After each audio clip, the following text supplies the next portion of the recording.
Hello friends, तो स्वागत है आपके अपने चैनल मैथमेटिकल कार्ड व्हील पर। तो आज के हम लोग अपने इस वीडियो लेक्चर में पैरेलल लाइन पर बेस्ड कुछ मोस्ट इंपॉर्टेंट क्वेश्चंस को प्रैक्टिस करेंगे। लेकिन उससे पहले मैं आप लोगों को कुछ एक्सियोम्स के बारे में यहाँ पर बताना चाहूँगा, जिसके हेल्प से ही हम लोग आने वाले थ्योरम्स या फिर क्वेश्चंस को डील करेंगे। तो जैसा कि मैं आपको अपने प्रीवियस वीडियो लेक्चर में ये बताया हूँ कि एक्सियोम्स क्या होते हैं। Actually you can say that axioms are true assumption that are accepted without proof. कहने का मतलब कि एक्सियोम्स एक ऐसा एजम्पशन होता है या फिर स्टेटमेंट होता है जिसको बिना किसी प्रूफ के ही एक्सेप्ट कर लिया जाता है। तो वही चीज़ यहाँ पर है। यहाँ पर जो मैं एक्सियोम्स को बताने जा रहा हूँ फ्रेंड, वो है कोरिस्पोंडिंग एंगल एक्सियोम। कह सकते हैं आप कि इसका नाम क्या है, कोरिस्पोंडिंग एंगल एक्सियोम। एंगल एक्सियोम क्या कहता है, तो ये कहता है कि अगर कोई दो पैरेलल लाइन हो और उसको कोई एक ट्रांसवर्सल लाइन कट करता है तो उस कंडीशन में बनने वाले कोरिस्पोंडिंग एंगल ऑलवेज इक्वल होते हैं। अब कोरिस्पोंडिंग एंगल क्या है या फिर अल्टरनेट एंगल क्या है, ये सब मैं आपको अपने प्रीवियस वीडियो लेक्चर में बता दिया हूँ। तो यहाँ पर हम लोग चर्चा कर रहे हैं क्या, कोरिस्पोंडिंग एंगल एक्सियोम की। तो जैसा कि मैं आपको बताया कि कोरिस्पोंडिंग एंगल एक्सियोम क्या कहता है कि अगर कोई दो पैरेलल लाइन है और उसको कोई ट्रांसवर्सल लाइन इंटरसेक्ट करता है तो उस कंडीशन में बनने वाले कोरिस्पोंडिंग एंगल ऑलवेज क्या होते हैं, इक्वल होते हैं। जैसा कि आप यहाँ पर देख सकते हैं, जैसा मैं यहाँ पर अगर बोलूँ कि अगर दो पैरेलल लाइन है, मान लीजिए कि ये दोनों पैरेलल लाइन है, इस पैरेलल लाइन का नाम मैं एम दिया और इस पैरेलल लाइन का नाम मैं एन दिया। तो अगर मान लीजिए कि इस कंडीशन में कोई ट्रांसवर्सल लाइन को हिंदी में तिर्यक रेखा कहा जाता है। ट्रांसवर्सल लाइन को हिंदी में क्या कहा जाता है, तिर्यक रेखा। यानी ट्रांसवर्सल लाइन क्या कर रहा है, इन दोनों पैरेलल लाइन को इंटरसेक्ट कर रहा है। तो इस कंडीशन में बनने वाले एंगल्स फ्रेंड, इसमें जैसे मान लीजिए कि इस एंगल को हम 1 नाम दिए, इसका 2, 3, 4, 5, 6, 7, 8।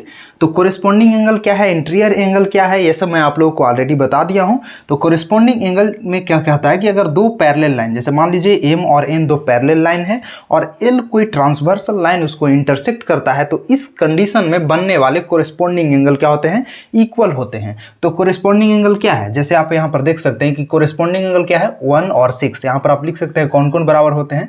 तो आप यहाँ पर लिख सकते हैं एंगल 1 इक्वल होगा किसके, एंगल 6 के। ये दोनों क्या है, आपस में कोरिस्पोंडिंग एंगल है। दूसरा आप यहाँ पर लिख सकते हैं कि एंगल 2 होगा किसके, एंगल 2 होगा इक्वल किसके, एंगल 5 के। फिर आप क्या लिख सकते हैं कि एंगल 3 होगा किसके, एंगल 3 होगा इक्वल एंगल 7 के। फिर जो है सो आप लिख सकते हैं कि एंगल 4 होगा किसके, एंगल 4 होगा इक्वल एंगल 8 के। इन दोनों ये जो पेयर आप देख रहे हैं फ्रेंड कि एंगल 1 जो है एंगल 6 के इक्वल है, एंगल 2 जो है एंगल 5 के इक्वल है, या फिर एंगल 3 जो है एंगल 7 के इक्वल है, या फिर एंगल 4 जो है एंगल 8 के इक्वल है, वो दोनों क्या है, ये सब आपस में कोरिस्पोंडिंग एंगल है। तो यही जो है हमारा ये एक्सियोम कहता है। और इसमें कोई प्रूफ की आवश्यकता नहीं है, इसको आपको एज इट इज याद कर लेना होगा या फिर समझ ही लेना होगा, क्योंकि इसको प्रूव करना नहीं है। प्रूफ करने का कहने का मतलब इसमें एक्सियोम है तो as it is without any proof हमको एक्सेप्ट करना पड़ेगा। हाँ, इसकी हेल्प से हम लोग आने वाले थ्योरम्स या फिर प्रॉब्लम्स को प्रूव कर सकते हैं, बट इसको प्रूफ नहीं किया जा सकता है। ठीक है, जैसे मान लीजिए ना, मैं आपको बोलूँ एक्सियोम्स में पहले बताया था कि अगर हाफ एप्पल जो है वो ऑलवेज अपने पूरा एप्पल से कम होता है। इसको कोई प्रूफ की आवश्यकता है क्या, ये तो स्वयं सिद्ध है ना। तो वही चीज़ है, इसमें जो है इसको प्रूफ नहीं किया जा सकता है, एज इट इज आप इसको क्या कर लेंगे, याद कर लेंगे। ठीक है, तो क्या कहता है कि दो पैरेलल लाइन एम और एन था, इसको एल क्या कर रहा है, इंटरसेक्ट कर रहा है ट्रांसवर्सल लाइन। तो उस कंडीशन में बनने वाले कोरिस्पोंडिंग एंगल 1 और 6, 2 और 5, 3 और 7, 4 और 8 ये क्या होगा, इक्वल होगा। यही कहता है हमारा एक्सियोम्स, कोरिस्पोंडिंग एंगल एक्सियोम। हाँ, तो अब हम लोग अपने दूसरे एक्सियोम्स को देखेंगे। तो दूसरा एक्सियोम्स कुछ है नहीं बल्कि फर्स्ट वाले एक्सियोम्स का ही क्या है, जस्ट अपोजिट है या फिर कन्वर्स है, ऐसा आप कह सकते हैं। ये क्या कहता है, फर्स्ट एक्सियोम क्या कहता है कि अगर कोई दो पैरेलल लाइन है और उसको कोई ट्रांसवर्सल लाइन इंटरसेक्ट करता है तो उस कंडीशन में बनने वाले कोरिस्पोंडिंग एंगल ऑलवेज क्या होते हैं, इक्वल होते हैं। तो उसी का जस्ट अपोजिट ये क्या कहता है कि अगर कोई दो लाइन है और उसको कोई ट्रांसवर्सल लाइन इस तरीके से इंटरसेक्ट करता है कि उस कंडीशन में बनने वाले कोरिस्पोंडिंग एंगल अगर इक्वल है तो वो दोनों लाइन आपस में क्या होगा, पैरेलल होगा। यही ये हमारा सेकेंड एक्सियोम कहता है। जैसा कि आप देख भी सकते हैं, इस क्या कहता है इसका स्टेटमेंट कि if a transversal intersect two lines such that, यहाँ दैट छूट गया है, यहाँ पर दैट आप लिख लीजिए, such that corresponding angles are equal then the lines are parallel। मतलब ये कहता है कि अगर कोई दो लाइन है, जैसे मान लीजिए कि मैं यहाँ पर दो लाइन ड्रॉ कर रहा हूँ, जैसे मान लीजिए कि दो लाइन ड्रॉ कर रहा हूँ, ये लाइन पैरेलल नहीं है। अकॉर्डिंग टू दिस एक्सियोम ये क्या कह रहा है कि कोई भी दो लाइन है और ये दो लाइन है फ्रेंड, इसको कोई ट्रांसवर्सल लाइन क्या कर रहा है, इंटरसेक्ट कर रहा है। जैसे मान लीजिए ऊपर में नाम मैं एम दिया था, इसको भी एम दे देता हूँ एन, और ये क्या है एल है। तो ये कह रहा है कि अगर कोई दो लाइन है और उसको कोई एक तीसरा लाइन यानी ट्रांसवर्सल लाइन क्या कर रहा है, इंटरसेक्ट कर रहा है इस तरीके से कि इसके बनने वाले कोरिस्पॉन्डिंग एंगल, जैसे इसमें भी नाम दे देते हैं 1 2 3 4 5 6 7 8। ये क्या कर रहा है कि दो लाइन है और इन दोनों लाइन को कोई भी ट्रांसवर्सल लाइन क्या कर रहा है, इंटरसेक्ट कर रहा है। तो इस कंडीशन में अगर कोरिस्पॉन्डिंग एंगल इक्वल होता है तो ये दोनों लाइन भी आपस में क्या होगा, पैरेलल होगा। यही बात कहता है हमारा सेकेंड एक्सियोम। और कोरिस्पॉन्डिंग एंगल जैसे मैं आपको ट्रिक बता दे रहा हूं ताकि आपको अच्छे से याद हो जाए और याद करने में कोई परेशानी नहीं हो। कोरिस्पॉन्डिंग एंगल क्या होता है, तो आप सिंपली कह सकते हैं ना कि जैसे ये दोनों लाइन है ना, तो इस लाइन के ऊपर वाला एंगल और इस लाइन के ऊपर वाला एंगल क्या होगा, आपस में कोरिस्पॉन्डिंग होगा एक साइड का। जैसे यहाँ पर 1 देखिए इस लाइन के ऊपर में है, एम लाइन के ऊपर में, और 6 देखिए एन लाइन के ऊपर में है, एक ही साइड है ट्रांसवर्सल लाइन के, तो एक ही साइड है ट्रांसवर्सल लाइन की, इसलिए हम लोग क्या कहेंगे, एक कोरिस्पॉन्डिंग एंगल है। आप इसको देखिए ये क्या है, नीचे में 4 है नीचे 8 है, यानी इस लाइन के नीचे वाला एंगल और एन लाइन के नीचे वाला एंगल ये क्या है, आपस में कोरिस्पॉन्डिंग है। उसी तरीक़ा से एम लाइन के ऊपर वाला एंगल 2 और एन लाइन के ऊपर वाला एंगल 5 क्या है, कोरिस्पॉन्डिंग है। तो आप ये चीज़ समझ गए होंगे, इससे आसानी होगा याद करने में।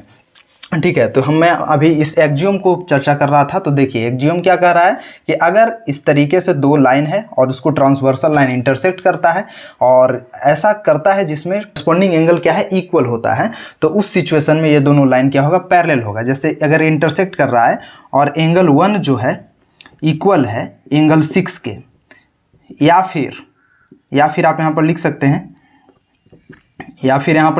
कि एंगल 3 जो है एंगल 1 जो है किसके, एंगल 6 के, या फिर एंगल 4 जो है इक्वल है एंगल 8 के, या फिर यहाँ पर लिख सकते हैं कि एंगल 2 जो है इक्वल है एंगल 5 के, या फिर 4th नंबर में आप लिख सकते हैं कि एंगल 3 जो है इक्वल है एंगल 7 के। इतना में से अगर आपको कोई दिया हुआ है, अगर ये दिया हुआ है कि दो लाइन है उसको ट्रांसवर्सल लाइन इंटरसेक्ट कर रहा है और उस कंडीशन में ये दिया हुआ है कि एंगल जो है कॉरेस्पॉन्डिंग एंगल क्या है, इक्वल है, तो अगर ऐसा दिया हुआ है तो आप कह सकते हैं क्या, यहाँ पर आप लिख सकते हैं कि इफ, अगर ऐसा है तो देन होगा आपका एम पैरेलल एन। इस साइन को हम लोग पैरेलल कहते हैं। ठीक है, तो इस चीज़ को आप हमेशा अपने माइंड में रखिएगा, क्या कि कोई भी दो लाइन हो और उस लाइन को अगर कोई ट्रांसवर्सल लाइन इंटरसेक्ट कर रहा है तो और इस तरीके से इंटरसेक्ट कर रहा है कि बनने वाले कोरिस्पॉन्डिंग एंगल अगर इक्वल होगा तो क्या होगा, वो दोनों लाइन आपस में पैरेलल होगा। और इसका जो है उल्टा, यानी फर्स्ट जो है कोरिस्पॉन्डिंग एंगल एक्सियोम क्या कहता है कि कोई भी दो पैरेलल लाइन है तो उसको अगर कोई तिर्यक रेखा यानी ट्रांसवर्सल लाइन इंटरसेक्ट करता है तो उस कंडीशन में बनने वाले कोरिस्पॉन्डिंग एंगल क्या होंगे, ऑलवेज इक्वल होंगे। So I hope you have understood my friend. So please write it down and let's move to some other theorem which we have to prove with help of these axioms। तो यहाँ पर मैं एक theorems लिया हूँ friend, और वो theorem क्या कहता है कि if a transversal intersects two parallel lines then each pair of alternate interior angles are equal। इसका सीधा सा मतलब है कि कोई दो पैरेलल लाइन है, जैसे मान लीजिए कि यहाँ पर मैं दो पैरेलल लाइन ड्रॉ कर रहा हूँ, जैसे मान लीजिए कि यहाँ पर मैं दो पैरेलल लाइन ड्रॉ किया, इसका नाम m दे दिया और इसका नाम n दे दिया। यहाँ पर एक ट्रांसवर्सल कह रहा है कि इस लाइन को क्या कर रहा है, इंटरसेक्ट कर रहा है, तो चलिए इंटरसेक्ट करवा देते हैं। इस ट्रांसवर्सल का नाम हम लोग क्या दे दिए, L दे दिए। अब इसमें क्या कहता है कि अगर ऐसा है तो ये प्रूव करना है हमको कि इंटीरियर अल्टरनेट एंगल जो होंगे वो क्या होंगे, इक्वल होंगे। तो चलिए सबसे पहले तो हम इसमें एंगल का नाम बता देते हैं या फिर नॉमिनेट कर लेते हैं।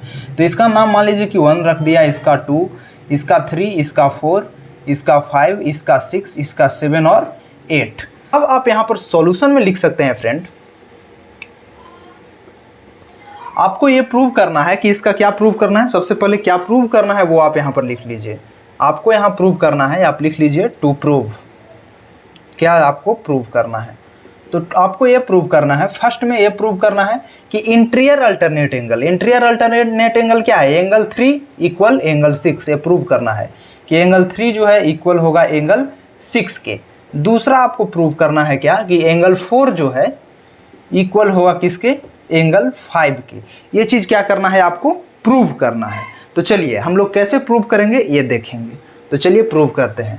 तो आप यहाँ पर सिंपली लिख सकते हैं फ्रेंड कि since lines M and L intersect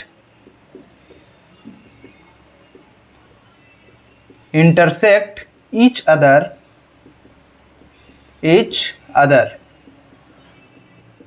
आप यहाँ पर चाहें तो पॉइंट का नाम भी दे सकते हैं यहाँ पर और यहाँ पर। जैसे मैं बताना चाह रहा हूँ कि ये दोनों लाइन M और L दोनों क्या कर रहा है, इस पॉइंट पर इंटरसेक्ट कर रहा है। आप चाहें तो आप यहाँ पर पॉइंट का नाम भी दे सकते हैं, लेकिन मैं यहाँ पर डायरेक्टली लिख रहा हूँ। तो आप क्या लिख रहा हूँ मैं, कि lines M and L intersect each other at that point, आप कर सकते हैं। तो मैं आपको पहले और प्रीवियस वीडियो लेक्चर में ये बताया था कि जब भी कोई दो लाइन एक दूसरे को इंटरसेक्ट करता है तो अपोजिट एंगल क्या होता है, ऑलवेज इक्वल होता है। ये हमारा एक्जियोम है, इसको हम लोग विदाउट एनी प्रूफ क्या करते हैं, याद कर लेते हैं। तो वही चीज़, अगर ये दोनों इंटरसेक्ट कर रहा है एक दूसरे को तो अपोजिट एंगल क्या होगा, ऑलवेज इक्वल होगा। तो यहाँ पर लिख दीजिए कि line M and L intersect each other, therefore angle 1 will be equal to what, angle 3। Angle 1 जो है किसके इक्वल होगा, एंगल 3 के। आप चाहें तो यहाँ पर ये भी लिख सकते हैं कि एंगल 2 जो है एंगल किसके होगा, एंगल 4 के इक्वल। लेकिन मैं अभी फिलहाल ये ले रहा हूँ कि एंगल 1 होगा किसके, एंगल 3 के इक्वल। और ऐसा क्यों होगा, तो आप यहाँ पर लिख सकते हैं अपोजिट एंगल एक्जियोम के कारण। यहाँ पर लिख सकते हैं अपोजिट एंगल एक्जियोम के कारण, ऐसा हम लोग लिख सकते हैं, अपोजिट एंगल एक्जियोम। ठीक है। अब देखिए 1 इक्वल टू एंगल 3 ऐसा हो गया। हम लोग यहाँ पर इसका इक्वेशन 1 नाम दे देंगे कि एंगल 1 जो है इक्वल है किसके, एंगल 3 के। अब देखिए, अब इसके जस्ट पहले मैं आप लोगों को एक एक्जियोम बताया था। वो क्या बताया था कि अगर कोई दो पैरेलल लाइन है और उसको कोई ट्रांसवर्सल लाइन क्या कर रहा है, इंटरसेक्ट कर रहा है, तो उस कंडीशन में कोरेस्पोंडिंग एंगल क्या होता है, ऑलवेज इक्वल होता है। तो कोरेस्पोंडिंग एंगल वाला थ्योरम हम यहाँ पर यूज करेंगे। क्यों, क्योंकि जैसा कि क्वेश्चन आप यहाँ पर देख सकते हैं, थ्योरम में क्या कर रहा है कि M और N दोनों पैरेलल है और उसको एक ट्रांसवर्सल लाइन क्या कर रहा है, इंटरसेक्ट कर रहा है। तो इस कंडीशन में क्या होगा कि कोरेस्पोंडिंग एंगल क्या होगा, इक्वल होगा। तो जैसा कि मैं बताया था कि कोरेस्पोंडिंग एंगल आप यहाँ पर देख सकते हैं कि 1 जो है एंगल 6 क्या होगा, इक्वल होगा। आप यहाँ पर लिख सकते हैं कि एंगल 1, यहाँ लिख दीजिए अगेन, एंगल 1 जो है इक्वल होगा किसके, एंगल 6 के। और ऐसा क्यों होगा, ये इक्वेशन हमारा सेकंड होगा। और ऐसा क्यों होगा, कोरेस्पोंडिंग एंगल के कारण। आप यहाँ पर लिख सकते हैं corresponding angle, corresponding angle axiom के कारण, कोरेस्पोंडिंग एंगल एक्जियोम के कारण ऐसा होगा। ठीक है। एंगल 1 जो है किसके इक्वल होगा, एंगल 6 के। एंगल 1 जो है इक्वल होगा किसके, एंगल 3 के। और ऐसा अपोजिट एंगल, और दूसरे में क्या होगा, कोरेस्पोंडिंग एंगल के कारण। हाँ, आप कह सकते हैं कि सर इसमें जो है से एंगल जो है से 3 जो है इक्वल होगा एंगल 7 के, क्योंकि ये भी कोरेस्पोंडिंग एंगल है। एंगल 4 जो है इक्वल होगा एंगल 8 के, क्योंकि ये भी कोरेस्पोंडिंग एंगल है। बट यहाँ पर मैं उस चीज़ को ले रहा हूँ जिसका हमें इस थ्योरम को प्रूव करने में यूज है। ठीक है। तो मैं इन दोनों का अभी लिया हूँ यहाँ पर, बाकी सबका कोई यूज नहीं है, इसलिए मैं उसको अभी क्या कर रहा हूँ, एवॉइड कर रहा हूँ। तो अब जैसा कि आप यहाँ पर देख सकते हैं कि हमारे पास दो इक्वेशन है। तो दोनों इक्वेशन में क्या है, LHS हमारा क्या है, इक्वल है। तो अगर LHS इक्वल है फ्रेंड, तो RHS भी क्या होगा, ऑलवेज इक्वल होगा। तो हम लोग यहाँ पर लिखेंगे कि from equation first and equation second आप क्या कह सकते हैं कि LHS इसका इक्वल है, इसलिए क्या होगा RHS विल बी इक्वल। तो RHS में आप देख सकते हैं इक्वेशन फर्स्ट और इक्वेशन सेकंड से हम लोग क्या लिख सकते हैं कि एंगल 3 जो है इक्वल होगा किसके, एंगल 6 के। एंगल 3 क्या होगा, एंगल 6 के इक्वल होगा, जो कि हमको प्रूव करना था और वो हम लोग सक्सेसफुली यहाँ पर क्या कर दिए, प्रूव कर दिए। तो आप यहाँ पर लिख सकते हैं कि प्रूव्ड, ये क्या हो गया, प्रूव्ड हो गया। सिमिलरली अगर आप चाहें तो सेकेंड वाला इंटीरियर अल्टरनेट एंगल को भी प्रूव किया जा सकता है। इसमें भी कुछ करना नहीं है, जैसा कि यहाँ पर आप लिखे हैं कि लाइन M और L जो है दोनों एक दूसरे को इंटरसेक्ट करता है। तो अगर इंटरसेक्ट कर रहा है तो अपोजिट एंगल क्या होगा, इक्वल होगा। तो उसी चीज़ को फिर से हम लोग इस्तेमाल कर लेंगे। आप यहाँ पर देख सकते हैं कि अब इस बार हम लोग क्या लिखे थे अगले बार कि एंगल 1 जो है इक्वल होगा एंगल 3 के, क्योंकि ये अपोजिट एंगल है। सिमिलरली आप ये भी देख सकते हैं कि एंगल 2 जो है ये भी इक्वल होगा एंगल 4 के, क्योंकि ये भी क्या है, अपोजिट एंगल है। तो आप यहाँ पर लिख सकते हैं now angle 2 equal to angle 4। इसको आप इक्वेशन थर्ड नाम दे दीजिए। और ये ऐसा क्यों होगा, तो ये भी होगा अपोजिट एंगल के कारण। तो आप यहाँ पर लिख सकते हैं अपोजिट एंगल एक्सियोम भी लिख सकते हैं, अपोजिट एंगल एक्सियोम के कारण ऐसा होगा, ठीक है। ये 2 होगा एंगल 4 के इक्वल और ये होगा अपोजिट एंगल एक्सियोम के कारण ऐसा होगा। सिमिलरली आपको मैं पहले बताया क्या कि कोरिस्पोंडिंग एंगल भी इक्वल होता है अगर कोई दो पैरेलल लाइन को कोई ट्रांसवर्सल लाइन इंटरसेक्ट करता है तो जैसा कि यहाँ पर मैं आपको लिखा था और बताया था कि एंगल 1 जो होगा एंगल 6 के इक्वल। तो सिमिलरली आप इस साइड भी देख सकते हैं कि एंगल 2 जो होगा किसके इक्वल होगा, एंगल 5 के। तो आप यहाँ पर लिख सकते हैं कि एंगल 2 जो होगा किसके इक्वल होगा, एंगल 5 के। इसको आप इक्वेशन 4 दे दीजिए नाम। और इसका क्यों ऐसा होगा, ये होगा कोरिस्पोंडिंग एंगल एक्सियोम के कारण। तो आप यहाँ पर लिख दीजिए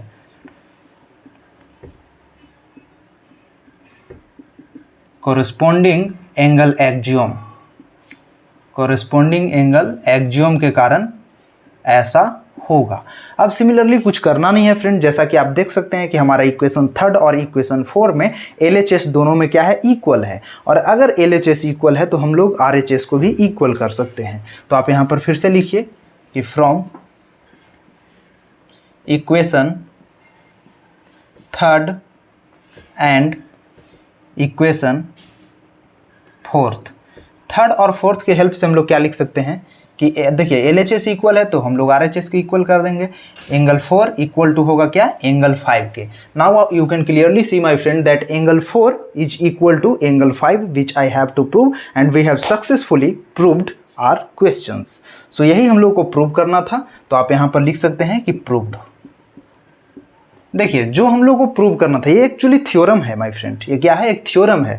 और इस थ्योरम को यहाँ पर तो मैं आपको प्रूव करके बता रहा हूँ, लेकिन इसको डायरेक्टली आपको याद कर लेना है, क्योंकि आने वाले प्रश्नों में हम लोग इसको ऐसे प्रूव कर करके नहीं देखते रहेंगे। हाँ, इसको जो हमारा रिजल्ट निकला, इस रिजल्ट को हम लोग याद कर लेंगे और अपने आने वाले क्वेश्चंस में इसको डायरेक्टली क्या करेंगे, इस्तेमाल करेंगे। तो सबसे पहले तो मैं आप लोग को ये थ्योरम जो है प्रूव करके दिखा रहा हूँ, बाद में मैं इसका जो है फंडामेंटल पॉइंट्स जो है या फिर आप कह सकते हैं कि जो बुलेट पॉइंट होगा उसको मैं नोट डाउन करवा दूंगा। तो please write it down and let's move to some other theorems. Please write it down. तो हमारा नेक्स्ट थ्योरम ये कहता है फ्रेंड कि if a transversal intercepts two parallel lines in such a way that a pair of alternates are equal then the two lines are parallel. सीधा सा इसका मतलब ये है कि कहता है क्या कि कोई दो लाइन मान लीजिए कि यहाँ पर मैं दो लाइन ड्रॉ कर रहा हूँ, इसका नाम मैं M दे देता हूँ और इसका मैं N दे रहा हूँ। क्वेश्चन क्या कहता है कि कोई दो लाइन है, इसको कोई एक ट्रांसवर्सल लाइन इस तरीके से इंटरसेक्ट कर रहा है कि इसका एक पेयर इंटीरियर एंगल का यानी अल्टरनेट एंगल का जो पेयर है वो क्या है, इक्वल है। तो सबसे पहले तो मैं इसका नाम दे देता हूँ 1 2 3 4, इसका नाम पहले मैं दे देता हूँ फ्रेंड। अब देखिए क्वेश्चन क्या कह रहा है कि इसमें आपको ये चीज़ दिया हुआ है कि अगर कोई दो लाइन है उसको तीसरा लाइन यानी ट्रांसवर्सल लाइन इस तरीके से इंटरसेक्ट कर रहा है कि उसका एक पेयर ऑफ अल्टरनेट क्या है, इक्वल है। तो सबसे पहले तो आप यहाँ पर सॉल्यूशन में लिख लीजिए। तो सॉल्यूशन में तो सबसे पहले ये लिख लेंगे फ्रेंड कि हम लोग को दिया हुआ क्या है। तो आप यहाँ पर जैसा कि देख सकते हैं कि क्या कह रहा है कि a pair of alternates are equal. कहने का मतलब कि एक पेयर जो है अल्टरनेट एंगल का क्या है, वो इक्वल है। तो सबसे पहले तो हम यही चीज़ को लिख लेते हैं। गिवन क्या है, तो यहाँ पर लिख लीजिए गिवन क्या है तो गिवन यहाँ पर मान लीजिए कि ये पेयर ऑफ अल्टरनेट कह रहा है, तो मान लीजिए कि 3 जो है इक्वल है एंगल 6 के, ये चीज़ हमको दिया हुआ है। एंगल 3 जो है एंगल कितने के, एंगल 6 के इक्वल है, ये चीज़ हमको क्या है दिया हुआ है ऑलरेडी क्वेश्चन में। और क्या दिया हुआ है कि कोई दो लाइन है, इसको कोई ट्रांसवर्सल लाइन इस तरीके से इंटरसेक्ट कर रहा है कि एंगल 3 जो है इक्वल है किसके, एंगल 6 के। तो प्रूव क्या करना है उस चीज़ को सबसे पहले यहाँ पर अब लिख लीजिए, यहाँ पर हम लोग को प्रूव क्या करना है, लिख लीजिए टू प्रूव क्या प्रूव करना है, हम लोग को प्रूव करना है कि m पैरेलल n। हम लोग को प्रूव करना है कि अगर ऐसा है तो ये दोनों जो लाइन है वो क्या होगा, आपस में पैरेलल होगा। तो अब यहाँ पर हम लोग प्रूफ लिख दिए हैं। अब यहाँ पर हम लोग लिखेंगे क्या, प्रूफ। हम लोग यहाँ पर लिखेंगे क्या, प्रूफ। लिख सकते हैं फ्रेंड, क्या लिख सकते हैं कि let lines m and n are intersected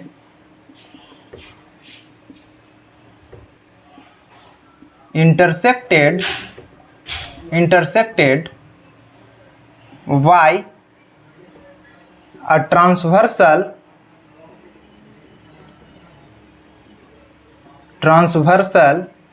L such that, यहाँ पर आप लिख सकते हैं such that क्या, एंगल 3 इक्वल है किसके, एंगल 6 के। ठीक है, अब आप देखिए, अब आप यहाँ पर लिख सकते हैं कि एंगल, जैसा कि आप यहाँ पर देख सकते हैं कि जो लाइन M है और लाइन L है, ये दोनों क्या कर रहा है, एक दूसरे को इंटरसेक्ट कर रहा है। तो इस बात को भी आप यहाँ पर लिख लीजिए, यहाँ पर लिखिए now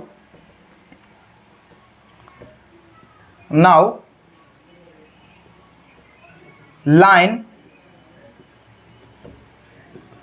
M and L intersect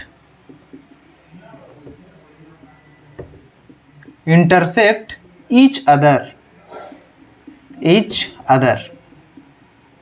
अब मैं आपको बताया था कि अगर कोई भी दो लाइन एक दूसरे को इंटरसेक्ट कर रहा है किसी पॉइंट पर, तो उस पॉइंट पर बनने वाले अपोजिट एंगल क्या होते हैं, ऑलवेज इक्वल होते हैं। तो उसके जरिए, यानी कहने का मतलब उस प्रिंसिपल से, उस एक्सियम से हम लोग क्या लिख सकते हैं कि एंगल 1, यहाँ पर क्या लिख सकते हैं कि एंगल 1 जो है इक्वल होगा किसके, एंगल 3 के। ठीक है, ये ऐसा क्यों होगा, अपोजिट एंगल के कारण आप यहाँ पर लिख सकते हैं अपोजिट एंगल के कारण ऐसा होगा, क्योंकि देखिए यहाँ पर लाइन जो है, एल लाइन जो है लाइन M को इंटरसेक्ट कर रहा है इस पॉइंट पर, तो इस पॉइंट पर बनने वाले अपोजिट एंगल क्या होंगे, इक्वल होंगे। तो इक्वल होंगे, इसलिए हम लोग क्या लिख दिए हैं कि एंगल 1 जो है किसके इक्वल होगा, एंगल 3 के। अब देखिए, ये जो ऊपर वाला इक्वेशन है फ्रेंड, इसको मान लेते हैं कि इसका जो है, ये जो है इक्वेशन फर्स्ट है, और ये जो हम लोग निकाले अपोजिट एंगल से, इसको मान लेंगे कि इक्वेशन क्या है, सेकेंड है। इसको क्या हम लोग कह देंगे कि ये क्या है, इक्वेशन सेकेंड है। अब आप क्लियरली विजुअलाइज कर सकते हैं दोनों इक्वेशन के हेल्प से। यहाँ पर लिख सकते हैं क्या, आप लिख दीजिए कि इक्वेशन, यहाँ पर लिखिए कि फ्रॉम इक्वेशन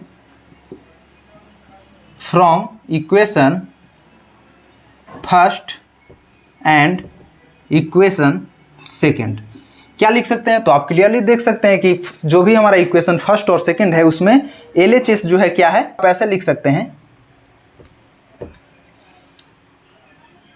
एंगल 3 इक्वल होगा किसके, एंगल 1 के। हाँ, अब देखिए, इसको समझने में आसानी होगा इसलिए मैं यहाँ पर ऐसे लिख दिया हूँ friend.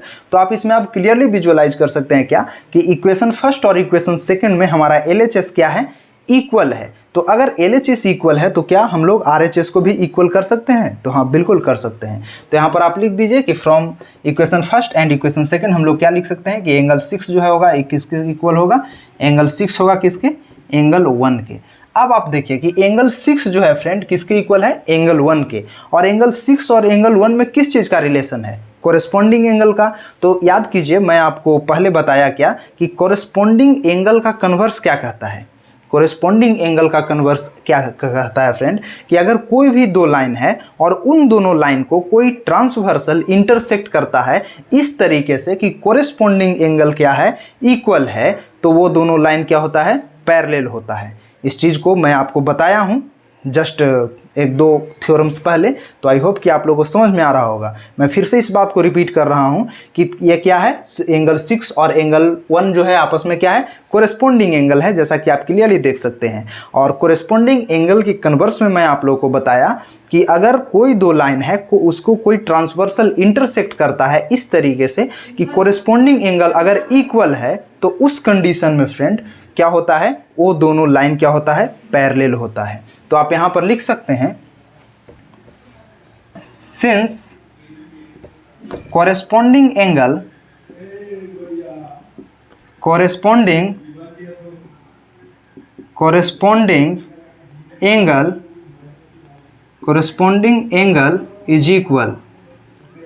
is equal since corresponding angle is equal, therefore by the converse of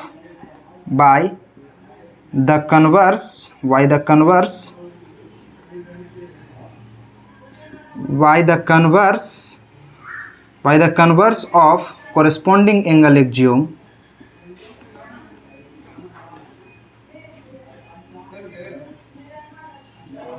by the converse of corresponding angle axiom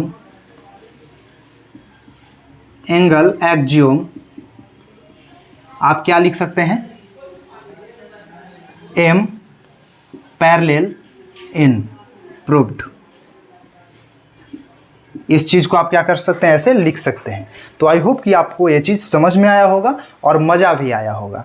ठीक है, तो आप please write it down and let's move to some other question. तो हमारा next question क्या कहता है friend कि if a transversal intersects two parallel lines then the interior angles on the same side of the transversals are supplementary. इसका सीधा सा मतलब क्या है कि जैसे मान लीजिए कि मैं यहाँ पर दो पैरेलल लाइन ड्रॉ करता हूँ, जैसा कि क्वेश्चन में कहा है। तो चलिए मान लीजिए कि मैं दो पैरेलल लाइन ड्रॉ किया, इस लाइन का नाम M दे दिया, इस लाइन का नाम N दे दिया, और इसको क्या कह रहा है कि एक ट्रांसवर्सल लाइन इंटरसेक्ट कर रहा है। तो चलिए इंटरसेक्ट करवा दिया, इसका नाम क्या दे दिया, L दे दिया। तो इस कंडीशन में क्या कह रहा है कि इस कंडीशन में जो है इसका जो है इंटीरियर एंगल्स जो होता है, मतलब ट्रांसवर्सल के एक साइड जो बनने वाला इंटीरियर एंगल्स हैं उनका सम क्या होगा, ऑलवेज 180 डिग्री होगा। और 180 डिग्री क्यों होगा, क्योंकि क्या कह रहा है कि the interior angles on the same side of the transversals are supplementary. और सप्लीमेंट्री का मतलब मैं आपको बताया हूं कि यदि दो एंगल्स का सम 180 के इक्वल होता है तो उसको क्या कहते हैं, सप्लीमेंट्री एंगल। तो सीधी सी बात है कि ट्रांसवर्सल के एक साइड जो एंगल बनते हैं, कहने का मतलब जैसे अगर मान लीजिए कि इसका नाम दे दें हम लोग 1 2 3 4 5 6 7 8। तो इसका सीधा सा क्या मतलब है फ्रेंड कि ट्रांसवर्सल के एक साइड बनने वाला जो भी इंटीरियर एंगल है, जैसे 4 और 6 हो गया, 3 और 5 हो गया, तो इनका सम क्या होगा, ऑलवेज 180 डिग्री होगा। यही आपको प्रूव करना है। ठीक है, तो सबसे पहले तो हम लोग यहाँ पर क्या लिखेंगे इसको प्रूव करने के लिए, सबसे पहले हम लोग सॉल्यूशन में क्या लिख लेंगे, सॉल्यूशन। पहले हम लोग देखेंगे कि हम लोग को गिवन क्या है और प्रूव क्या करना है। तो हम लोग क्या करेंगे, प्रूव क्या करना है हम लोग को, यहाँ पर लिखिए टू प्रूव।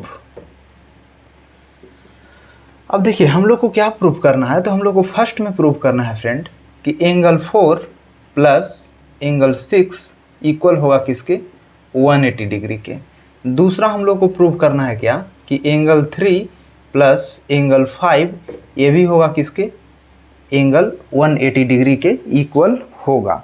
ठीक है, तो हम लोग इसको प्रूव कैसे करेंगे, तो जैसा कि यहाँ पर आप देख सकते हैं कि M और N क्या है, दो पैरेलल लाइन है, उसको क्या कर रहा है, L जो है इंटरसेक्ट कर रहा है। तो यहाँ पर हम लोग लिख देंगे इसी बात को, यहाँ पर लिखिए कि let M parallel N and L intersect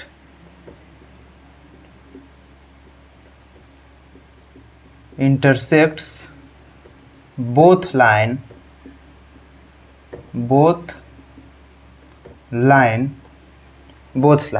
तो अब देखिए क्या कर रहे हैं हम कि दो यहाँ पर पैरेलल लाइन है, जैसे कि आप देख सकते हैं कि M और N क्या है, दो पैरेलल लाइन है, और L क्या है, एक ट्रांसवर्सल लाइन है जो क्या कर रहा है, इसको इंटरसेक्ट कर रहा है। तो इस कंडीशन में मैं आपको बताया था कि कॉरेस्पॉन्डिंग एंगल क्या होता है, ऑलवेज इक्वल होता है। तो सिंपली आप यहाँ पर लिख सकते हैं कि अगर ऐसा है तो हम यहाँ पर क्या लिख सकते हैं, तो आप यहाँ पर लिख सकते हैं therefore angle 1 will be equal to what, angle 6, और ये होगा हमारा क्या, इक्वेशन फर्स्ट। आप चाहें तो यहाँ पर और भी लिख सकते हैं कि angle 2 will be equal to what, angle 5। ये हमारा क्या हो जाएगा, इक्वेशन सेकेंड। नाउ आप जैसा कि यहाँ पर देख सकते हैं कि हमारा ये क्या हो गया, ये ऐसा क्यों होगा, लेकिन ये होगा कोरेस्पोंडिंग एंगल के कारण, क्योंकि ये जो है क्या है, कोरेस्पोंडिंग एंगल है। आप यहाँ पर लिख सकते हैं कोरेस्पोंडिंग एंगल के कारण, कोरेस्पोंडिंग एंगल के कारण ऐसा होगा, ठीक है। अब देखिए मैं आपको अब क्या बता रहा हूँ कि जैसा कि आप देख सकते हैं कि यहाँ पर एम और एल ये दोनों क्या कर रहा है, इंटरसेक्ट कर रहा है इस पॉइंट पर, ठीक है। तो आप यहाँ पर इस बात को भी लिख दीजिए कि लाइन एम, आप यहाँ पर लिख दीजिए इस बात को भी, line M and L intersect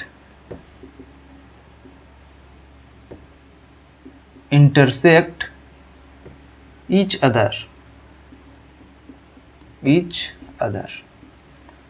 अब देखिए अगर ये दो लाइन है और दो लाइन एक दूसरे को इंटरसेक्ट कर रहा है तो उस कंडीशन में जैसा कि आप जानते हैं क्या कि अपोजिट एंगल्स ऑलवेज क्या होता है, इक्वल होता है। या फिर आप ये भी कह सकते हैं कि इस कंडीशन में 1 + 4 यानी ये दोनों एंगल यानी जो एडजेसेंट एंगल है इसका सम क्या होगा, ऑलवेज 180 डिग्री होगा। और ये चीज़ मैं आपको पहले भी बता चुका हूँ कि ऐसा एक्जियूम है कि अगर दो एंगल जो है दो लाइन जो है इंटरसेक्ट कर रहा है तो यहाँ पर जो बनने वाले एडजेसेंट एंगल होंगे यानी पेयर ऑफ एडजेसेंट एंगल उनका सम क्या होगा, 180 डिग्री होगा। तो सिंपली हम लोग यहाँ पर क्या लिख सकते हैं कि एंगल 1 प्लस एंगल 4 इक्वल होगा किसके, 180 डिग्री के, 180 डिग्री के इक्वल होगा। और ये चीज़ क्या होगा, हमारा इक्वेशन थर्ड हो जाएगा, ठीक है। और आप सिमिलरली इसको भी लिख सकते हैं उसी तरीक़ा से कि एंगल 2 प्लस एंगल 3 इक्वल होगा किसके, 180 डिग्री के। ये हमारा इक्वेशन फोर्थ होगा। और ये ऐसा क्यों हो रहा है, तो आप यहाँ पर लिख सकते हैं कि लीनियर पेयर एक्जियोम के कारण ये चीज़ क्यों ऐसा हो रहा है, तो आप लिख सकते हैं linear pair Axiom, linear pair Axiom, linear pair Axiom के कारण हम लोग ऐसा लिख सकते हैं। अब आप क्लियरली देख सकते हैं फ्रेंड कि अगर हम लोग इक्वेशन फर्स्ट और इक्वेशन थर्ड को कंपेयर करें या फिर इन दोनों के हेल्प से हम लोग यहाँ पर लिख सकते हैं, यहाँ पर लिखिए कि from equation first and equation second, हम लोग इक्वेशन फर्स्ट और इक्वेशन सेकंड के हेल्प से क्या लिख सकते हैं कि आप यहाँ पर देख सकते हैं कि एंगल 1 जो है इक्वल है किसके, एंगल 6 के। तो एंगल 1 के जगह पर एंगल 6 हम लोग इक्वेशन थर्ड में क्या करेंगे, पुट करेंगे। यहाँ पर सेकंड नहीं, यहाँ पर थर्ड होगा। तो इस थर्ड इक्वेशन में हम लोग क्या करेंगे, एंगल 1 के वैल्यू को पुट करेंगे।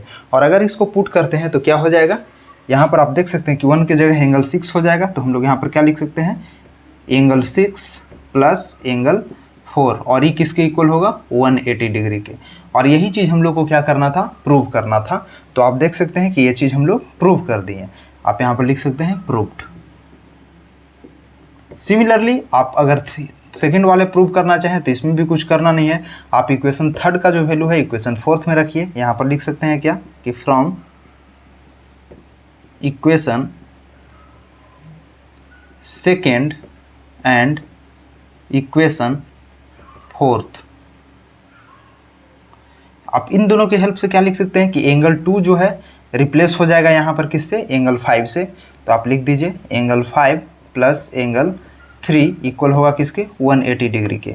और यही देखिए कि आपको प्रूव भी करना था, तो आप यहाँ पर लिख सकते हैं क्या, प्रूव्ड। एंड आई होप कि आपको समझ में आ गया होगा, यानी आइडिया बेसिकली समझ में आ गया होगा कि कैसे हम लोग इस टाइप के क्वेश्चंस को प्रूव करते हैं। और ये थ्योरम को हम लोग सक्सेसफुली प्रूव कर दिए। तो please write it down and let's move to other theorem. Please write it down. तो हमारा नेक्स्ट थ्योरम कहता है फ्रेंड कि किसी भी दो लाइन को एक ट्रांसवर्सल इस तरीके से इंटरसेक्ट करता है कि ट्रांसवर्सल के एक ही साइड बनने वाले इंटीरियर एंगल सप्लीमेंट्री हैं। अब सप्लीमेंट्री का मतलब मैं आपको ऑलरेडी बता दिया हूँ। सप्लीमेंट्री का मतलब होता है कि जब दो एंगल का योग 180 डिग्री के इक्वल हो रहा है तो उसको हम लोग क्या कहते हैं, सप्लीमेंट्री कहते हैं। और कंप्लीमेंट्री कब कहते हैं, जब दो एंगल का योग जो है क्या हो रहा है, योग यानी एडिशन या सम कह सकते हैं आप। तो जब दो एंगल का सम 90 डिग्री हो रहा हो तो उसे कंप्लीमेंट्री बोलेंगे, और अगर 180 डिग्री हो रहा हो तो उसको क्या बोलेंगे, सप्लीमेंट्री बोलेंगे। तो देखो यार, सबसे पहले तो मैं ये क्लियर करना चाहूँगा कि बच्चों को अगर सबसे ज़्यादा किसी टॉपिक में डर होता है तो वो है ज्योमेट्री। और यार मैं बताना चाहूँगा कि डर से आप जितना दूर भागोगे वो आपका उतना ही करीब आएगा। यार यहाँ पर लोग तरह तरह के डर में फंसे हुए हैं। कुछ लोग को डर है कि मेरा गर्लफ्रेंड छोड़कर भाग जाएगी, किसी को डर है कि मैं पेरेंट्स को फूल बना रहा हूँ या फिर अपने टीचर्स को फूल बना रहा हूँ, किसी को डर है मेरा कैरियर्स का क्या होगा। तो यार आप क्यों फियर ऑफ अननोन के चक्कर में पड़े हुए हो। एक बात हमेशा याद रखना ज़िंदगी में, जिस दिन आप डर का सामना करना शुरू कर दोगे ना, उस दिन डर खुद आपसे डरना शुरू कर देगा और आप विश्व विजेता के पथ पर अपना कदम बढ़ा दोगे।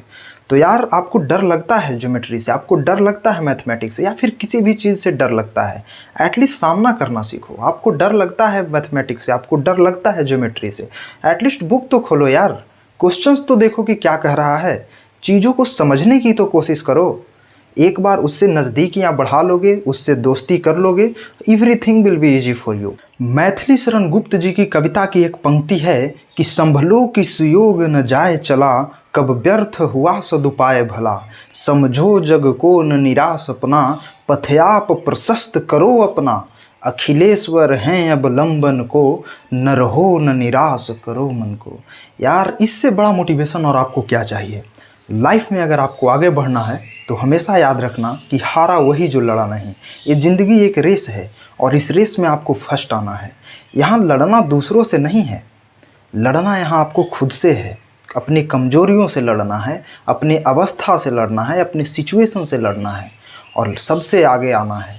तो बहुत सारे कर लिए हम लोग आज बात, अब चलते हैं अपने थ्योरम के पास।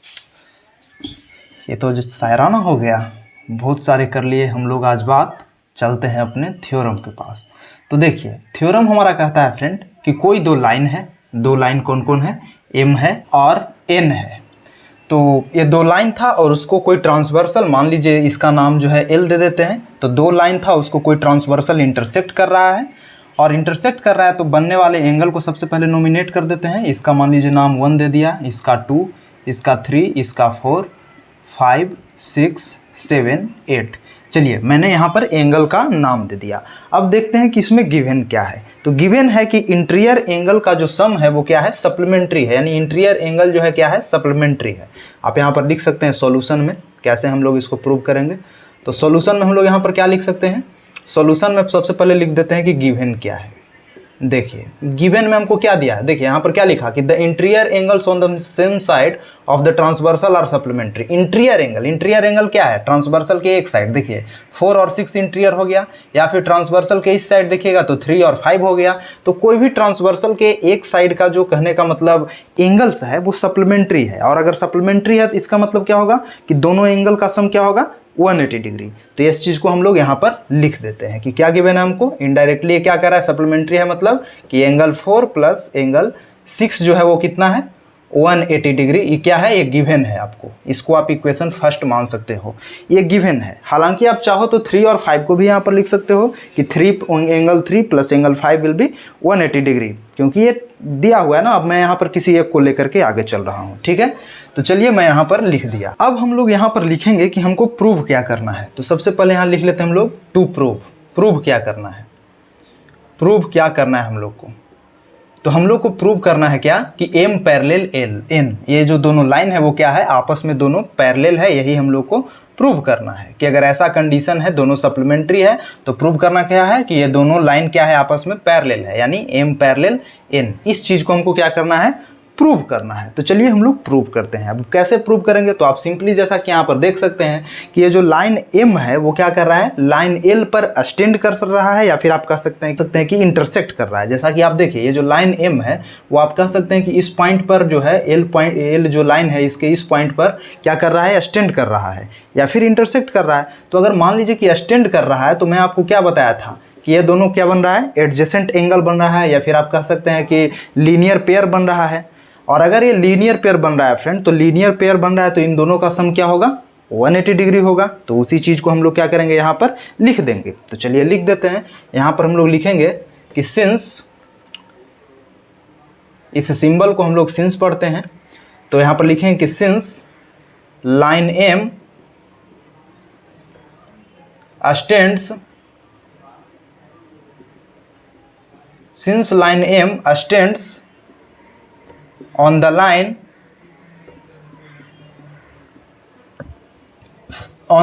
L, therefore इस सिंबल को therefore कहते हैं। अगर ये लाइन स्टैंड कर रहा है फ्रेंड, तो हम लोग क्या कर सकते हैं कि angle 1 plus angle 4, angle 1 plus angle 4 will be equal to what, 180 degree. और ऐसा क्यों होगा, लीनियर पेयर के कारण। आप यहाँ पर लिख सकते हैं इक्वेशन सेकंड। और ऐसा क्यों होगा, लीनियर पेयर एक्जियोम आप लिख सकते हैं, लीनियर पेयर एक्जियोम के कारण ऐसा होगा, लीनियर पेयर एक्जियोम के कारण ऐसा होगा। अब देखिए आपके पास दो इक्वेशन है और इन दोनों इक्वेशन के हेल्प से ही हम लोग अपने इस क्वेश्चन को सोल्व करने वाले हैं। तो आप जैसा कि देख सकते हैं कि इक्वेशन फर्स्ट और इक्वेशन सेकंड का RHS जो है दोनों तरफ इक्वल है। और अगर RHS इक्वल है तो क्या करेंगे हम लोग, LHS को भी इक्वल कर देंगे। तो चलिए हम लोग यहाँ पर लिखते हैं कि फ्रॉम इक्वेशन फर्स्ट एंड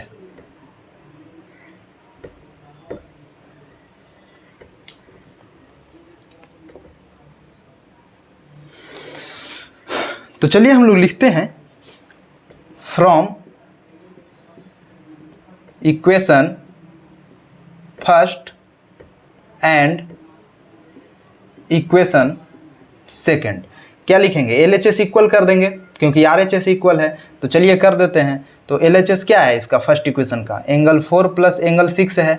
और इसका सेकंड वाला का LHS क्या है, एंगल 1 प्लस एंगल 4 है, एंगल 4 है, यही है ना।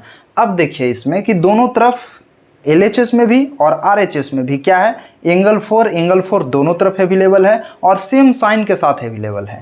तो अगर सेम साइन के साथ इक्वल के दोनों अपोजिट साइड कहने का मतलब LHS और RHS में भी कोई नंबर होता है तो उसको हम लोग क्या कर सकते हैं, एलिमिनेट कर सकते हैं। तो यहाँ भी 4 है, यहाँ भी 4 है, इधर भी प्लस इधर भी प्लस में, तो इसको हम लोग क्या कर देंगे, 4 को एलिमिनेट कर देंगे दोनों तरफ से। अब देखिए जो रिमेनिंग बच गया उसको लिख देते हैं। तो चलिए लिखते हैं। इस सिंबल को हम लोग पढ़ते हैं implies that.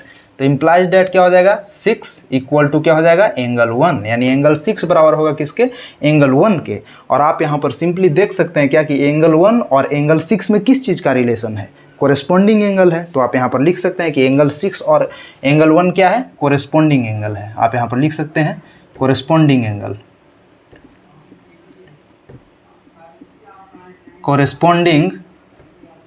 Corresponding angle,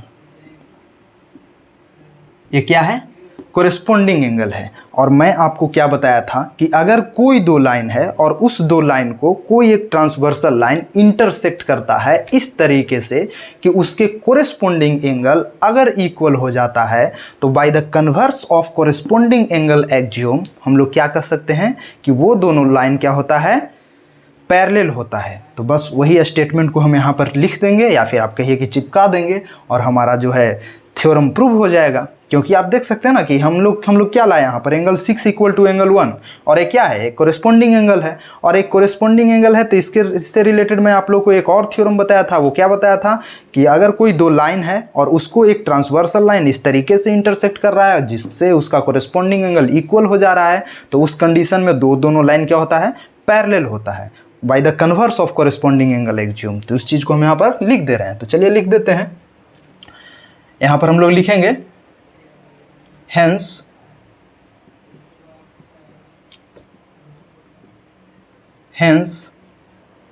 m parallel n, hence m parallel n।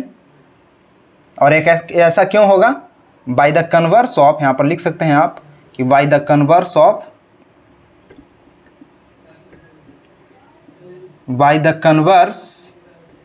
Of corresponding angle axiom, corresponding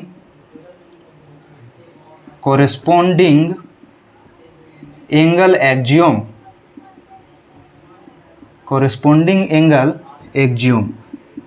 कोरिस्पोंडिंग angle axiom के कारण हम लोग लिख सकते हैं क्या, by the converse of corresponding angle axiom हम लोग लिख सकते हैं कि ये दोनों लाइन क्या है, एम और एन पैरेलल लाइन होगा, और यही हम लोग को प्रूव करना था। तो आई होप कि आपको समझ में आ गया होगा। आप यहाँ पर लिख सकते हैं कि so please write it down. तो let's move to some bullet point my friend. तो जितने सारे एक्जियोम्स या फिर थ्योरम्स मैं आप लोगों को प्रूव करके अभी बताया, उन सब का इन रिजल्ट या फिर आप कह सकते हैं कि बुलेट पॉइंट मैं यहाँ पर लिख दिया हूँ।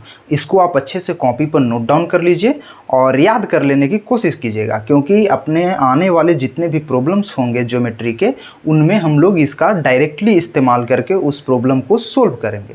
तो आप इसको अच्छे से नोट डाउन कर लीजिए। मैं इसको इरेज करता हूँ और फिर हम लोग कुछ मोस्ट इंपॉर्टेंट क्वेश्चंस को देखते हैं। Please write it down. तो हमारा फर्स्ट क्वेश्चन कहता है फ्रेंड कि in given figure if A B parallel D E then value of B C D. B C D है ना, हाँ B C D.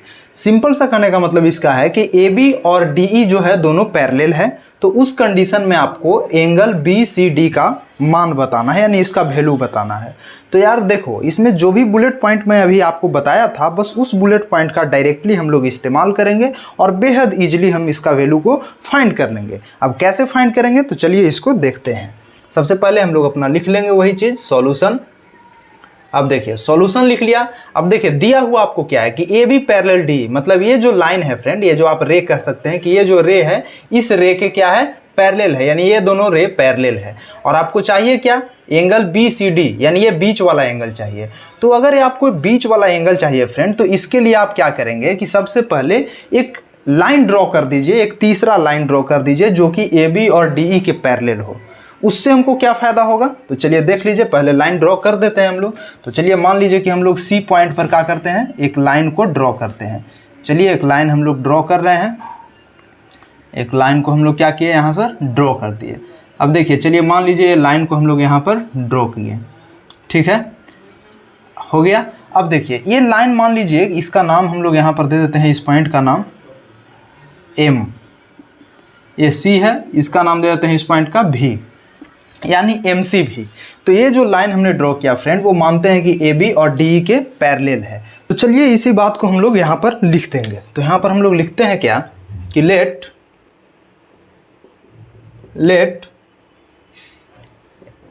M C भी इज अ लाइन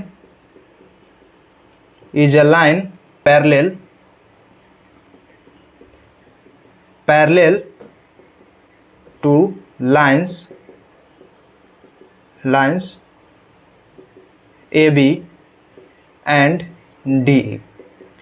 मैं क्या मान लिया कि एम सी भी कोई लाइन है जो कि ए बी और डी ई के पैरेलल है।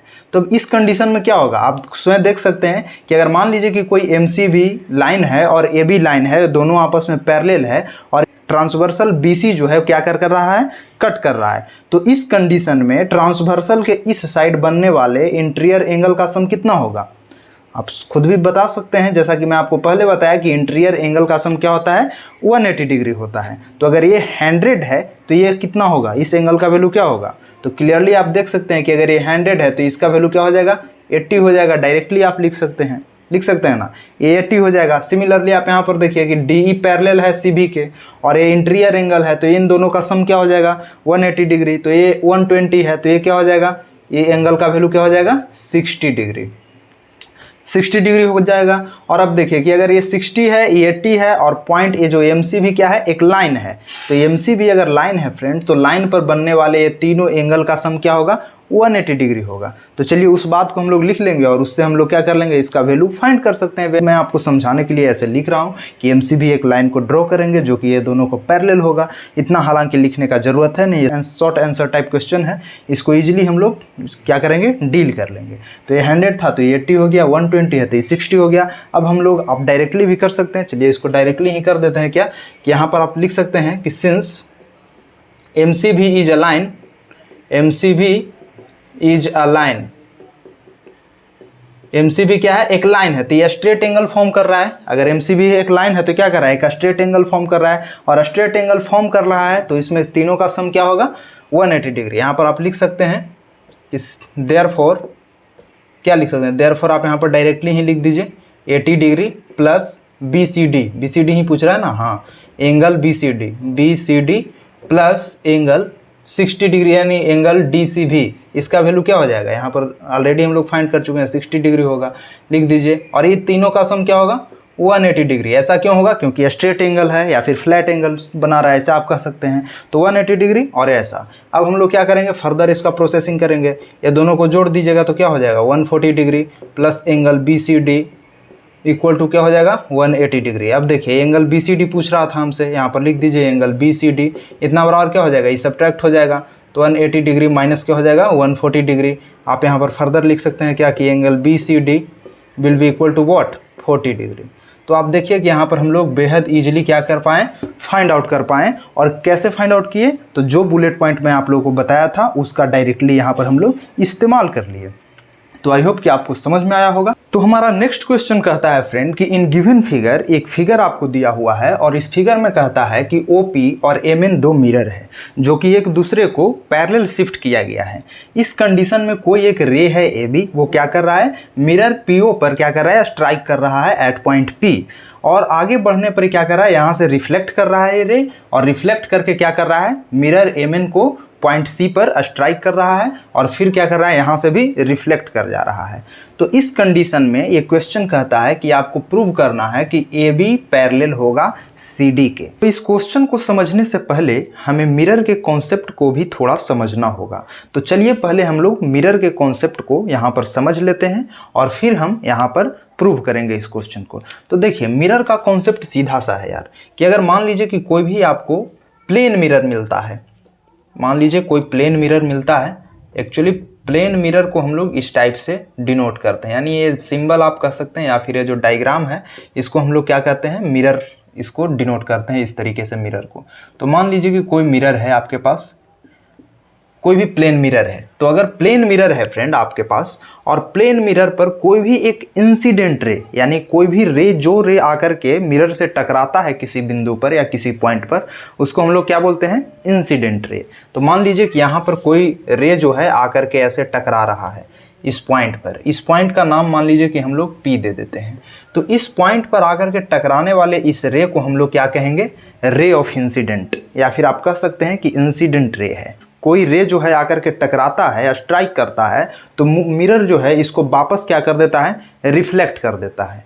क्या कर देता है, वापस रिफ्लेक्ट कर देता है। यानी इस पॉइंट P पर टकराया आकर के ये जो रे था, तो इस पॉइंट P से क्या हो जाएगा, ये वापस रिफ्लेक्ट हो जाएगा। ठीक है, ये रे क्या हुआ, वापस रिफ्लेक्ट हो गया। तो इस कंडीशन में हम लोग क्या करेंगे कि इस पॉइंट P पर अगर नॉर्मल ड्रॉ करते हैं, यहाँ पर हम लोग क्या करेंगे, एक नॉर्मल ड्रॉ करेंगे, इसको आप नॉर्मल कह सकते हैं। ये क्या है, नॉर्मल, ये नॉर्मल है और ये नॉर्मल है। तो देखिए ये नॉर्मल अगर ड्रॉ करते हैं फ्रेंड, तो इस कंडीशन में बनने वाले इस एंगल को हम लोग क्या से डिनोट करते हैं, I से डिनोट करते हैं। और इसको हम लोग क्या कह सकते हैं, इसको हम लोग कह सकते हैं इंसिडेंस एंगल या फिर एंगल ऑफ इंसिडेंस कह सकते हैं, या फिर, और ये जो साइड वाला है इसको हम लोग क्या कह सकते हैं, एंगल ऑफ रिफ्लेक्शन या रिफ्लेक्शन वाला एंगल आप कह सकते हैं। तो इसको हम लोग क्या से डिनोट करते हैं, R से डिनोट करते हैं। और मिरर पर यानी प्लेन मिरर पर जब भी घटना यहाँ पर मतलब होता है तो लॉ ऑफ रिफ्लेक्शन के अकॉर्डिंग क्या होता है कि I जो होता है ऑलवेज इक्वल टू R होता है। आप यहाँ पर कह सकते हैं कि according to law of reflection, according to law of reflection, I जो होता है ऑलवेज इक्वल होता है किसके, एंगल I जो है इक्वल होगा किसके, एंगल R के। और साथ ही लॉ ऑफ रिफ्लेक्शन के दूसरा नियम क्या कहता है, दूसरा रूल क्या कहता है कि ये जो नॉर्मल है या फिर जो इंसिडेंस रे है या फिर रिफ्लेक्टेड रे है, ये तीनों क्या करता है, सेम ही प्लेन में लाई करता है, यानी सेम ही तल में क्या करता है, लाई करता है। तो इस बात को हम लोग भी यहाँ पर लिख ही देते हैं। अगर मान लीजिए कि इंसिडेंस रे को मैं I से इंडिकेट करूँ, रिफ्लेक्टेड रे को मैं अगर R से यहाँ इंडिकेट कर रहा हूँ, और अगर नॉर्मल को N से इंडिकेट करूँ, तो यहाँ पर हम लोग लिख सकते हैं कि दूसरा लॉ क्या कहता है कि I, R and N lie on the same plane, lie on the same plane, same plane.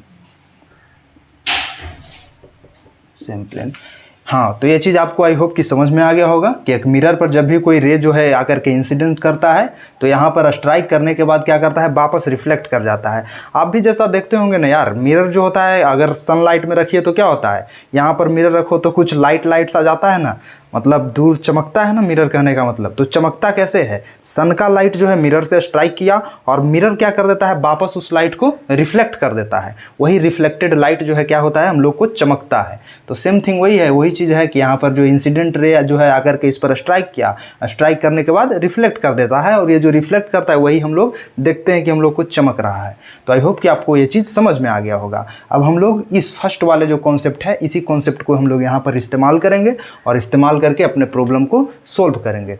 ठीक है, तो पहले इसको राइट डाउन कीजिए। चलिए अब हम लोग अपने क्वेश्चन को देखते हैं। तो यहाँ पर हम लोग लिखेंगे सॉल्यूशन। अब देखिए सॉल्यूशन में क्या लिखेंगे, तो देखिए जो ये मिरर ओपी है वो किसके पैरेलल है, मिरर एमएन के। तो इस चीज को यहाँ पर हम लोग लिख देते हैं। यहाँ लिखेंगे हम लोग कि सिंस मिरर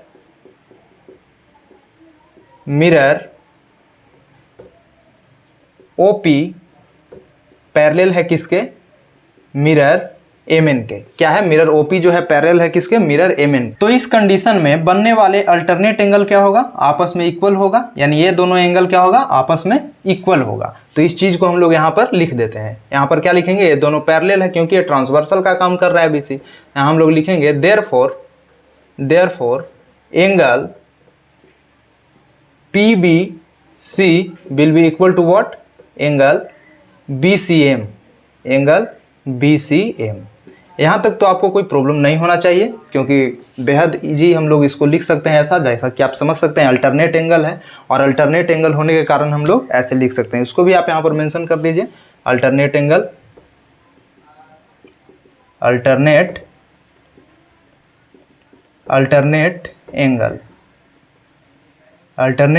होने के कारण हम लोग इस तरीके से लिख सकते हैं कि ये एंगल किसके होगा, इस एंगल के इक्वल होगा।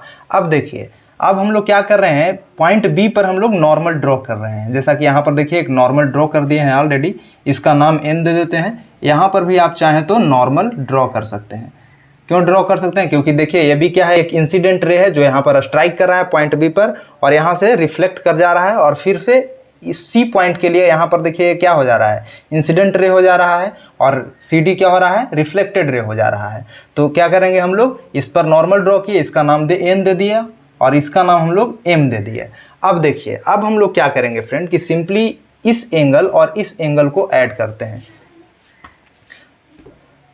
तो अब हम लोग क्या करेंगे फ्रेंड कि एंगल ए एंगल और ए एंगल क्या होगा, आपस में इक्वल होगा। जैसा कि मैं आपको बताया था कि इंसिडेंट एंगल ऑफ इंसिडेंस और एंगल ऑफ रिफ्लेक्शन क्या होता है, ऑलवेज इक्वल होता है according to law of reflection. तो इस बात को भी चलिए हम लोग यहाँ पर मेंशन कर देते हैं। यहाँ पर हम लोग क्या लिख सकते हैं, यहाँ पर हम लोग लिख सकते हैं कि according to the law of reflection, according to the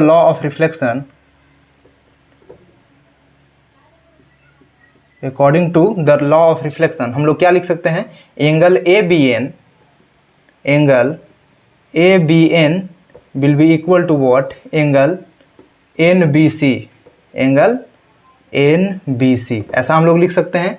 similarly हम लोग इसमें भी वही चीज़ को लिख सकते हैं। यहाँ पर हम लोग क्या लिख सकते हैं, ये तो हम लोग मान लीजिए कि पहला लिख दिए, फर्स्ट हो गया, और सिमिलरली हम लोग अब क्या लिख सकते हैं कि एंगल BCM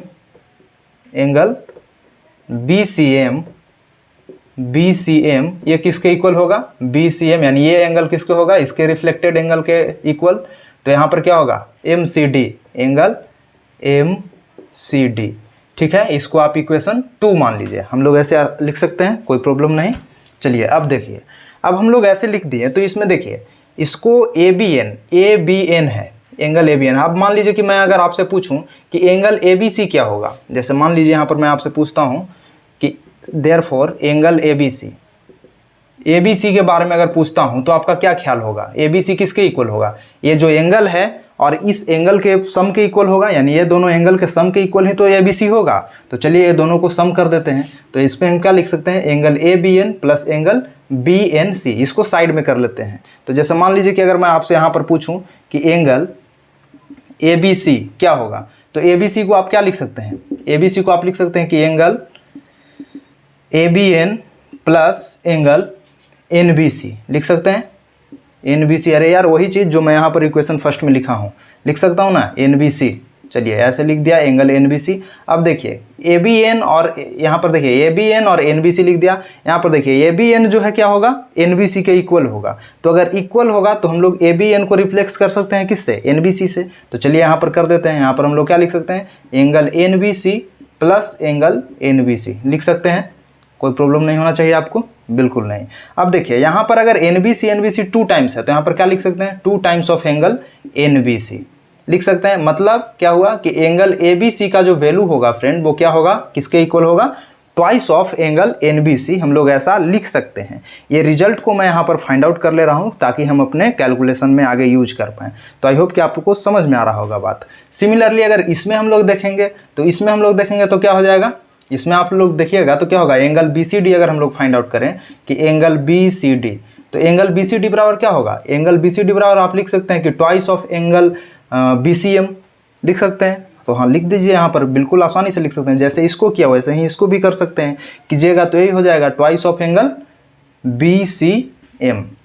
इस चीज़ को हम लोग क्या कर सकते हैं, आसानी से लिख सकते हैं। ये जो एंगल है ये क्या कर रहा है, इंसिडेंस, ये जो है नॉर्मल है। और नॉर्मल क्या करता है, यहाँ पर जो है ऑलवेज 90 डिग्री का कोण बनाता है। क्या करता है, 90 डिग्री का कोण बनाता है। ये नॉर्मल का मतलब ही है यार कि परपेंडिकुलर है मिरर का। नॉर्मल का मतलब ही क्या है कि मिरर का क्या है, परपेंडिकुलर है। तो परपेंडिकुलर है तो क्या करेगा, इस साइड भी 90 डिग्री का एंगल बनाएगा और इस साइड भी 90 डिग्री का एंगल बनाएगा। तो अगर मान लीजिए कि इस साइड में देख रहा हूं तो 90 डिग्री का एंगल बना रहा है, तो इस कंडीशन में क्या होगा, ए एंगल और ए एंगल दोनों का सम क्या होगा, 90 डिग्री होगा ना। क्योंकि यहाँ पर देखिए कि ये दोनों क्या कर रहा है, परपेंडिकुलर है, तो इस एंगल और इस एंगल का सम क्या हो जाएगा, 90 डिग्री हो जाएगा। तो चलिए इस बात को भी हम लोग यहाँ पर क्या कर देते हैं, लिख देते हैं। यहाँ पर हम लोग लिखेंगे नाउ, क्या लिखेंगे, एंगल, इस एंगल को देखिए, angle NBC plus angle PBC। चलिए ये दोनों एंगल का योग कितना होगा, 90 डिग्री, यानी अंदर वाला एंगल और ये एंगल का योग कितना होगा, 90 डिग्री। क्यों होगा, क्योंकि ये परपेंडिकुलर है। तो चलिए लिख दिया। सिमिलरली इसमें भी आप देख सकते हैं, इसमें क्या होगा कि ये एंगल, नीचे वाला एंगल प्लस में ये जो एंगल ऊपर में बन रहा है, ये दोनों एंगल का भी सम क्या होगा, 90 डिग्री होगा। और क्यों होगा, क्योंकि ये भी परपेंडिकुलर है। तो चलिए इस बात को भी हम लोग मेंशन कर देते हैं, angle BCM plus angle BCM। यहाँ पर भी M है, यहाँ पर भी M है। इसका यार नाम तो चेंज करना होगा कुछ। तो चलिए इसको हम लोग नाम इसका क्या कर दें, इसको N डैश कर देते हैं और इसको क्या कर देते हैं, M डैश कर देते हैं। यहाँ पर चूंकि यहाँ पर भी M था और यहाँ पर भी M था, ध्यान नहीं दिया, मैं सेम नाम दे दिया, यहाँ पर N और M दे दिया। चलिए इसको हम लोग क्या कर देते हैं, N डैश कर देते हैं और M डैश कर देते हैं। अगर N डैश और M डैश कर दिया तो हम लोग को थोड़ा थोड़ा कारीगरी इधर भी करना होगा यार। तो चलिए कर देते हैं। इसको क्या करेंगे, ABN था ना, तो इसको क्या कर देंगे, N डैश इसको कर देंगे, N के जगह पर ये भी N डैश हो जाएगा, M है यहाँ पर ये M डैश हो जाएगा, ये भी M डैश हो जाएगा, और NBC ये तो खैर सही है, नहीं ये N डैश हो जाएगा, N डैश BC सही है। अब BCM डैश ये हो जाएगा BCM डैश, और इसका वैल्यू क्या हो जाएगा, 90 डिग्री हो जाएगा इसको। और इसमें भी उसी तरीक़ा से N है जहाँ जहाँ वहाँ N डैश कर दीजिए, जहाँ N है वहाँ N डैश कर दीजिए, और जहाँ M है वहाँ पर कर दीजिए M डैश। चलिए अब हम लोग कर सकते हैं आसानी से। तो देखिए इसमें क्या हुआ कि ये दोनों का सम क्या हो गया, 90 डिग्री हो गया, प्लस में क्या हुआ, इन दोनों का सम क्या हो गया, 90 डिग्री हो गया। अब देखिए कि इसमें क्या है, दोनों में हमारा क्या है, राइट हैंड साइड इक्वल है। तो अगर राइट हैंड साइड इक्वल है तो हम लोग क्या कर सकते हैं, इसको LHS को भी हम लोग इक्वल कर सकते हैं, लेफ्ट हैंड साइड को भी इक्वल कर सकते हैं। आप चाहें तो इसको इक्वेशन 3 मान सकते हैं और इसको इक्वेशन 4 भी मान सकते हैं। तो चलिए इक्वेशन 3 और 4 से हम लोग यहाँ पर क्या लिख सकते हैं, इक्वेशन 3 एंड इक्वेशन 4 यहाँ पर आप लिख सकते हैं। इन दोनों के हेल्प से हम लोग क्या लिख सकते हैं, 90 है, यानी LHS और RHS में। तो आप यहाँ पर लिख दीजिए कि angle N dash BC plus angle PBC ये इक्वल होगा किसके, angle BCM plus angle BCM dash के। ठीक है, यहाँ तक तो कोई प्रॉब्लम नहीं होना चाहिए। अब देखिए इसमें एंगल पीबीसी किसके इक्वल है, हमारा जो ऊपर अल्टरनेट एंगल में लिखे थे इसको हम लोग यहाँ पर लिख दे रहे हैं। यहाँ हम लोग एंगल पीबीसी को रिप्लेस कर सकते हैं किससे, एंगल बीसीएम से। तो चलिए उसको कर देते हैं। तो यहाँ पर हम लोग सिंपली लिखेंगे क्या, angle N dash B C plus angle PBC को हम लोग क्या कर रहे हैं, यहाँ से ले रहे हैं, रिप्लेस कर रहे हैं एंगल बीसीएम से। कर दिया angle BCM plus angle B C M dash. अब देखिए बराबर के दोनों तरफ है बी सी एम, इसलिए क्या करेंगे, इसको एलिमिनेट कर देंगे और सिंपली हम लोग लिख देंगे, क्या लिखेंगे, एंगल एन बी सी किसके इक्वल हो जाएगा, angle B C M dash के। अब देखिए angle N dash B C जो है इक्वल हो गया किसके, angle B C M dash के। ये दोनों एंगल क्या हो गया, आपस में इक्वल प्रूव हो गया। तो अगर ये दोनों इक्वल प्रूव हो गया तो एक स्टेप और हम लोग आगे करेंगे और वो क्या करेंगे कि दोनों तरफ 2 से मल्टीप्लाई कर देंगे। तो चलिए कर देते हैं। अगर 2 से मान लीजिए मल्टीप्लाई करते हैं हम लोग, तो यहाँ पर क्या लिखेंगे, 2 times of N dash B C equal क्या हो जाएगा, 2 times of angle B C M dash. ऐसे लिखने में तो कोई प्रॉब्लम नहीं होना चाहिए क्योंकि दोनों तरफ हम लोग 2 से मल्टीप्लाई कर रहे हैं। हाँ, आप यहाँ पर लिख सकते हैं बाय मल्टीप्लाइंग 2। तो चलिए ये चीज़ लिख दिया। अब देखिए ऐसा लिख दिया, यहाँ पर मैं आपको बताया था कि अगर ऐसे है तो हम लोग 2 times of N dash B C को क्या लिख सकते हैं, एंगल ए बी सी लिख सकते हैं, एंगल ए बी सी लिख सकते हैं। और 2 times of angle B C M को क्या लिख सकते हैं, बी सी एम डैश को क्या लिख सकते हैं, एंगल बी सी डी लिख सकते हैं। तो चलिए लिख देते हैं, इसी चीज़ को यहाँ रिप्लेस कर देंगे। तो चलिए इसको रिप्लेस करते हैं, इसको क्या लिखेंगे, angle A B C, angle क्या हो गया, ए बी सी, और ये किसके हो गया, angle B C D, angle B C D. अब आप इसमें स्वयं देख सकते हैं, क्या देखना है कि एंगल देखिए ए बी सी, यानी ये जो एंगल है फ्रेंड, ये जो एंगल है, ये जो एंगल है किसके इक्वल हो गया, ये इक्वल हो गया आपके इस एंगल के, एंगल बी सी डी के। अब बताइए कि मैं आपको क्या बताया था, मैं आपको बताया था कि जब भी कोई 2 रे है और उसको कोई ट्रांसवर्सल इस तरीके से इंटरसेक्ट करता है कि उसका अल्टरनेट एंगल अगर इक्वल हो जा रहा है तो वो दोनों लाइन क्या होता है, आपस में पैरेलल होता है। और यही चीज़ सत्य था किसके लिए, कोरेस्पोंडिंग एंगल के लिए भी। अल्टरनेट एंगल इक्वल हो जाता है फिर भी कह सकते हैं कि वो लाइन पैरेलल है। इंटीरियर एंगल का जो सम है वो 80 डिग्री हो जाता है तो उसको हम लोग क्या कह सकते हैं, पैरेलल है। तो वही चीज़ है, अगर हम लोग प्रूव कर दिए क्या कि ए जो है अल्टरनेट एंगल क्या है, इक्वल है। तो अगर अल्टरनेट एंगल इक्वल है फ्रेंड तो हम लोग सिंपली क्या कह सकते हैं कि A B parallel C D. यहाँ पर इसको लिख देते हैं कि ये क्या हुआ, यहाँ पर ये क्या है, अल्टरनेट एंगल,